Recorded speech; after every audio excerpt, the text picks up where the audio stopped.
Vamos lá, meus irmãos, vamos lá. Começando aqui nossa aula, nosso quarto dia de aula de Teologia Sistemática 2, Teontologia. Como é costume, já oramos e mais uma vez graça e paz. Amém, graça e paz. Graça e paz. Graça e paz a todos. Shalom Adonai a todos.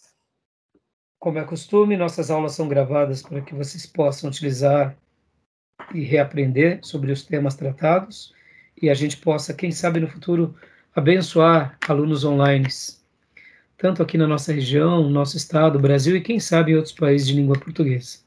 Esse é o desejo do meu coração. Espero que o Senhor e os anjos digam amém, e que o Senhor consolide isso, para que a gente possa expandir esse conhecimento para muitas vidas. Amém, meus irmãos? Meus irmãos, vamos ler Daniel capítulo 1, versículo de número 8. Só ler um texto.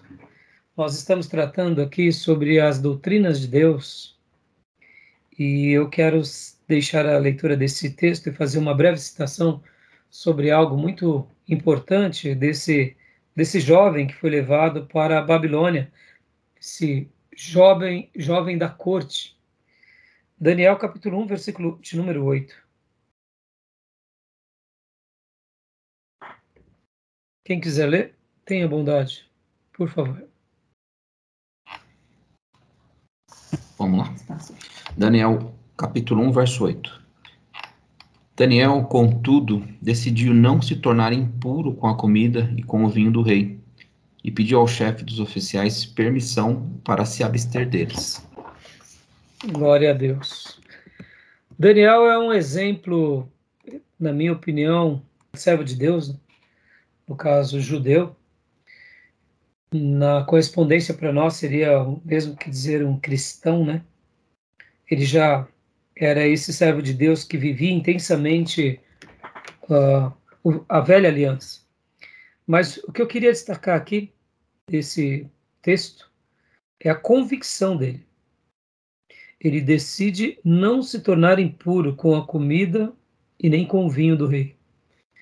Eu queria só fazer uma breve citação, lembrando que o episódio de Daniel, ele é muito curioso, porque nos dias de Daniel, o profeta Jeremias, um pouco tempo antes, tinha profetizado, e não só o rei dos dias de Jeremias, mas também os príncipes, os sacerdotes e principalmente o povo da tribo do sul, a sua grande maioria eram corruptos, corruptores, pecadores contumazes, e eles não davam ouvidos à mensagem do profeta Jeremias. Podem ver que o profeta Jeremias é um profeta praticamente abandonado. O profeta Jeremias é aquelas incógnitas do reino de Deus que nós só entendemos depois que tudo passa. Porque durante os dias da vida dele, ele foi esquecido, foi desprezado, sofreu muito em todo o período em que ele profetizou. E pouquíssimas pessoas deram ouvidos a Jeremias. E um desses que deu ouvido, possivelmente a Jeremias, foi o próprio Daniel e os 3 amigos. Nós não sabemos se Daniel realmente cai em si lá em Babilônia, ou se ele já era uma exceção na curva.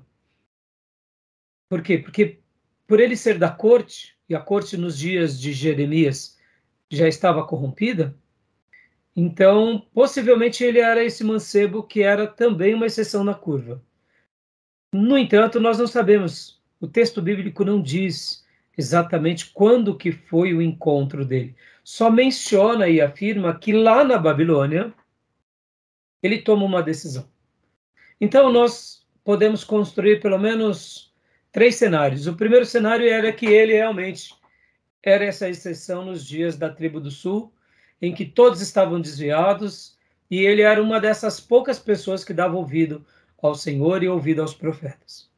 O segundo cenário é que durante o cativeiro profetizado por Jeremias, enquanto Nabucodonosor sitiou e capturou e fez ali a captura dos judeus e levou para a Babilônia, quem sabe nesse translado, vendo-se cumprir as promessas de Jeremias, Daniel tenha se convertido. Nós não sabemos. E o terceiro cenário é que lá em Babilônia, quando ele chegou lá, ele realmente se deparou, agora não mais como um homem livre, mas um escravo capturado. Ele viu as profecias de Jeremias se cumprir, e lá ele cai em si. E agora, como nobre da corte, ele tinha uma escolha a fazer. Ele foi preservado, porque a Babilônia tinha o costume de pegar os sábios de cada nação e trazer para estarem ali com eles. E Nabucodonosor ensinava a literatura para eles, e ao mesmo tempo a Babilônia absorvia o que eles também sabiam. Então, talvez, quem sabe, esse terceiro cenário possa ser plausível.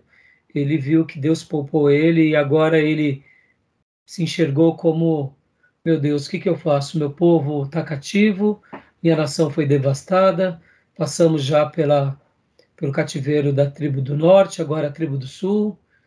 Não dei ouvido antes, mas estou aqui e vou dar ouvido. Nós não sabemos, mas sabemos de uma coisa: ele deu ouvido e ele toma uma decisão. Por que eu estou fazendo esse comentário e quero agora ir para a minha conclusão? Daniel, em algum momento, teve ciência de quem era o Deus dele. Eu, particularmente, acredito no primeiro cenário, que assim como Jeremias tinha alcançado algumas poucas pessoas, esse jovem na corte tinha sido alcançado pelas mensagens do profeta. Assim como Deus tinha separado os recabitas e mais alguns outros, eu acho que Daniel era um desses, que lá mesmo, na tribo do sul, ele já temia Deus. Ele, quem sabe, com alguns poucos servos de Deus, eram esses que ficavam olhando todo o cenário e ficavam esperando em Deus chegar o dia da sentença do juízo sobre a sua própria nação. Então, eu acredito nesse primeiro cenário. No entanto, o que eu quero destacar é: Daniel conhecia quem era o seu Deus. Ele sabia quem ele era. E nós estamos aqui estudando a pessoa de Deus. E eu quero acreditar, irmãos, que conhecer a Deus é um privilégio para um filho de Deus, para uma filha. Para os momentos bons é maravilhoso, mas para os momentos difíceis que passamos ou que o nosso povo passa, é extraordinário. Então eu quero acreditar que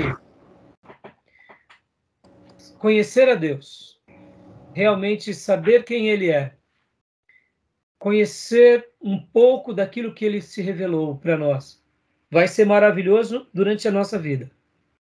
Vai ser maravilhoso nos nossos momentos de tribulação.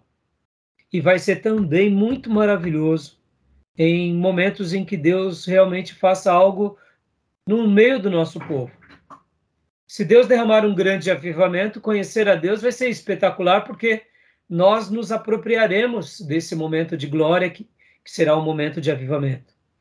Mas se porventura também a nossa geração passar por um momento de juízo, eu diria que para aqueles que conhecem a Deus, vai ser também um momento muito especial. Por quê?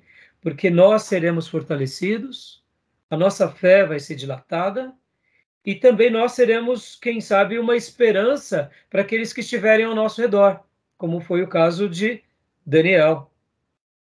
E Daniel foi esse ser tão singular que o próprio rei da Babilônia foi sacudido pela vida dele, pela vida dos 3 amigos dele e pelos próprios judeus que se tornaram piedosos. Conhecemos as histórias, que depois de muitas provações, Daniel recebe o dom de interpretação, interpreta o sonho de Nabucodonosor. Os 3 amigos deles também passam por provações de serem lançados no fogo. E mesmo depois de tudo isso, vem Nabucodonosor, tem um outro sonho, e ali Daniel interpreta, e então nós entendemos que, de fato, Nabucodonosor se converte ao Deus de Israel, e eu não tenho dúvida que os instrumentos de Deus, de uma forma muito poderosa na vida do rei e na vida da Babilônia, foram quem? Daniel, Mesaque, Sadraque e Abednego. Por quê? Porque eles conheciam o Deus que eles criam. Fica aqui essa breve introdução, que possamos ser como Jeremias, que indiferente do momento que vivamos, possamos crer e conhecer a esse Deus bendito, e que possamos ser também como Daniel, Mesaque, Sadraque e Abednego, que cresçamos no conhecimento e na vida com esse Deus, para que a gente possa desfrutar das promessas dele, e não somente isso, mas que a gente possa também, em qualquer momento, seja avivamento, seja juízo, ou seja um momento de tranquilidade, propagar o amor de Deus e a salvação de Deus em todos os homens. Tá bom, meus irmãos? Deixo aqui essa breve meditação.